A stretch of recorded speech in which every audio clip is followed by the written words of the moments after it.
Shabbat Shalom. All right, so I'll tell you something has puzzled me for a long time from the Gospels, and that would be how Mark's Gospel records Yeshua's answer to the question about the greatest commandment. In Mark 12, he says, "The most important is, 'Hear, O Israel, the Lord our God, the Lord is one.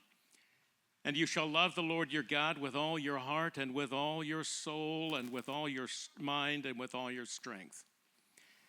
What puzzled me was why Yeshua began his answer with, "Hear, O Israel." That didn't make sense to me until I realized Yeshua was quoting Moses. He was repeating the Shema, the foundational statement of faith, not only for Jews, but for all who profess to follow the God of Abraham. And that's another thing Moses spoke about.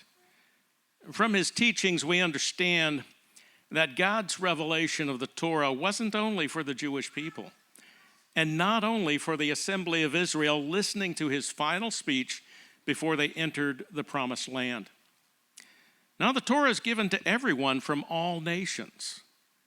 Moses put it this way: "See, just as Adonai my God commanded me, I have taught you statutes and ordinances to do in the land that you are about to enter to possess.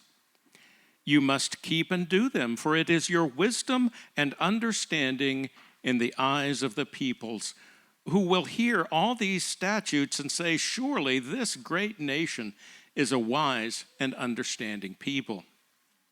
For what great nation is there that has gods so near to them as Adonai our God is whenever we call on him? What great nation is there that has statutes and ordinances that are righteous, like all of this Torah that I am setting before you today?" Now, the regard of the nations for Israel's God and his ways is happening in front of our eyes right now. In fact, it's been happening ever since God called Abraham to cross over from the status quo of the idolatrous ancient world and embrace the truth of the eternal Creator. We know that because of the Jews, as both Yeshua and Paul testify. And more recently, Thomas Cahill wrote in his book, The Gifts of the Jews, about the blessings the nations have received from the Jewish people. According to Cahill, unbelievers might wish to stop for a moment and consider how completely God, this Jewish God of justice and compassion, undergirds all our values, and that it is just possible that human effort without this God is doomed to certain failure. Humanity's most extravagant dreams are articulated by the Jewish prophets. In Isaiah's vision, true faith is no longer confined to one nation, but all nations stream to the house of Yahweh, that he may teach us his ways and that we may learn to beat our swords into plowshares. All who share this outrageous dream of universal brotherhood, peace, and justice, who dream the dreams and see the visions of the great prophets, must bring themselves to contemplate the possibility that without God, there is no justice. Now, this is what Paul means when he writes in Romans 3, "Then what advantage has the Jew? Or what is the value of circumcision? Much in every way. To begin with, the Jews were entrusted with the oracles of God. What if some were unfaithful? Does their faithlessness nullify the faithfulness of God? By no means. Let God be true, though everyone were a liar, as it is written, that you may be justified in your words and prevail when you are judged."